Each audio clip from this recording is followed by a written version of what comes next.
오늘 본문을 보면 길르앗 야베스 지역의 주민들이 죽어서 이렇게 버려진 사울 왕의 시신을 수습해서 아주 정중하게 장례를 치러줍니다. 그리고 다윗 왕이 이 소식, 길르앗 야베스 주민들이 사울 왕의 장례를 치러줬다는 소식을 듣고 그들을 칭찬하고 축복해 주었습니다.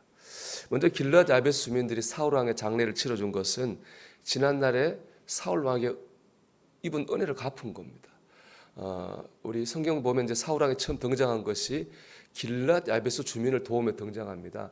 암몬 족속이 길르앗 야베스 쳐들어왔는데 그 길르앗 야베스 주민들은 암몬 족속을 대항할 힘이 전혀 없습니다. 그래서 주민들이 학살당할 위기에 처해 있었어요.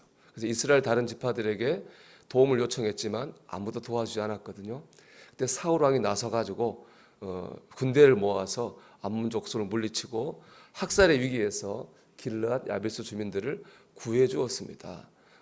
그 주민들은 그때 그 은혜를 기억하고 있는 거죠. 그래서 사울 왕이 죽었을 때 장례를 치러줌으로 그 은혜를 갚은 겁니다. 여기서 훌륭한 것은 다윗의 대범함입니다. 길르앗 야베스 주민들이야 지난날의 은혜를 갚기 위해서 그랬다 이렇게 할 수 있어요. 근데 다윗은 이를 충분히 기분 나쁘게 볼 수 있습니다. 오해할 수도 있습니다. 권력이 그런 겁니다. 우리나라 역사를 보면은 반정을 통해 권력을 잡은 세조가 어린 조카 단종을 저 영월로 유배 보냈다가 죽여버립니다. 뭐 조카가 뭔 죄가 있습니까? 혹여나 그러나 혹시 그 단종이 자기의 권력을 위협할 화근이 될까봐 죽여버린 겁니다. 권력은 참 냉정하고 비정합니다. 그래서 뭐 부모 자식도 권력을 가지고 이렇게 싸우는 경우가 있다 하지 않습니까? 그렇게 보면 이 길르앗 야베스 주민들은 전 왕인 사울 왕을 추종하는 세력으로 보일 여지가 충분합니다. 다윗 보기에 화근이 될 수 있다고 생각할 수 있고 어떻게 보면은 제거할 수도 있습니다. 그러나 다윗은 그렇게 하지 않았습니다. 오히려 그들을 밀어내는 게 아니라 품어주고 칭찬하고 축복해 주었습니다. 다윗은 정말로 마음이 넓은 대인배였어요. 그런 말 하지 않습니까? 다윗은 대범한 대인배였습니다. 이렇게 다윗이 대범하게 대했더니 어떻게 됐느냐? 이스라엘의 평화가 찾아왔어요. 이스라엘 공동체가 그 12개 지파가 하나가 됐습니다. 그리고 나라가 강해졌는데 다윗이 다스리던 이스라엘 나라가요, 역사상 가장 전성기였습니다. 땅이 제일 넓었고요. 다른 나라가 늘 침략당하던 나라였는데 오히려 고대 중동의 최고의 강국이 다윗이 다스리던 때 이스라엘 나라였습니다. 학자들은 이 다윗 왕국을 뭐라고 부르냐 하면은 다윗의 인격 연합이라는 말을 씁니다. 다윗이라는 한 사람, 한 지도자의 그 인격, 지도력 밑에 모든 이스라엘 지파가 만들어진 나라가 바로 다윗 왕국이라는 거예요. 그 대범함 때문에 이스라엘 나라가 하나가 되고 힘을 얻어가지고 전성기를 누리게 됐습니다. 여러분, 우리가 좀 대범해야 될 이유가 여기 있습니다. 우리가 대범한 마음을 가지고 다른 사람을 포용할 때 그 공동체에 평화가 임합니다. 하나가 됩니다. 그리고 부흥하고 발전하게 됩니다. 오늘 이 말씀 우리 가정과 교회, 우리 사는 곳에 적용되어지기를 주의 이름으로 축원합니다. 근데 이스라엘 역사 보면 반대의 예도 있습니다. 다윗의 아들이 솔로몬이잖아요. 솔로몬의 아들은 르호보암이에요. 르호보암이 왕이 되자마자 이스라엘 장로들이 르호보암을 찾아갑니다. 세금과 노역이 너무 힘드니까 조금만 줄여주시면 우리가 왕에게 충성을 다하겠습니다. 그렇게 얘기했거든요. 근데 르호보암은 그걸 어떻게 받아들였느냐? 나한테 덤비는 거 아니야? 그렇게 받아들여요. 기분 나쁘게 받아들여요. 나를 무시하는 거 아니야? 공격으로 받아들여요. 그래서 오히려 어떻게 했느냐? 세금하고 노역을 더 가혹하게 부과해 버렸어요.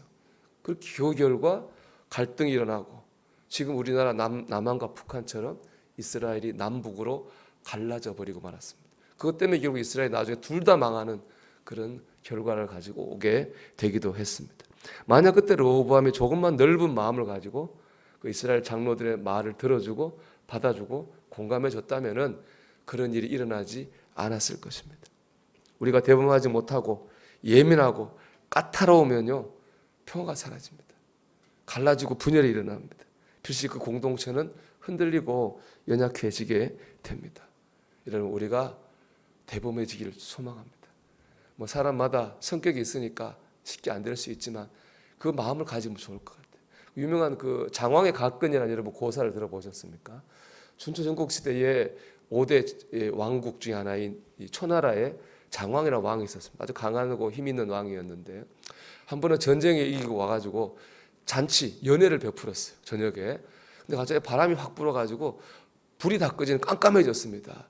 그때 한 장군, 그 부하 장군 중에 하나가 아마 이 장왕의 애첩에 몸에 손을 댔나 봐요.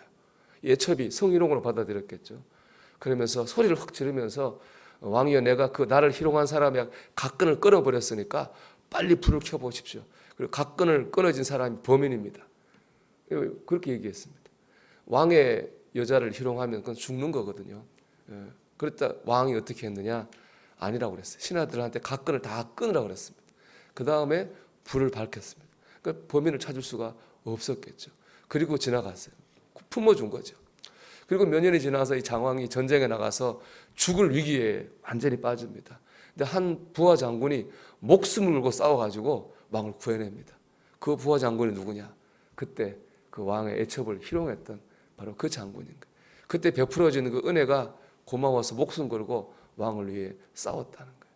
참 이런 대범함들이 결국에는 다 내가 필요할 때 복으로 돌아오는 겁니다. 반대로 내가 까다롭게 대하고 예민하고 공격적이면 그것도 내게 또 돌아오게 될 것입니다. 사랑하는 여러분, 우리가 각자의 타고난 성품들이 있겠으나 우리 하나님의 은혜를 생각하면서 좀 더 우리가 대범한 마음을 가지길 축복합니다. 좀 다른 얘기도 좀 섭섭한 얘기도 들어주고 덮어주고 우리가 품어주려고 할 때에 우리 공동체 평화가 임하고 하나가 되고 복이 임하고 또 내게 유익으로 돌아올 줄 믿습니다. 오늘 설교 제목을 대인배의 다윗이라고 정했는데요. 우리가 좀 그렇게 될 수 있기를 주의 이름으로 축원합니다.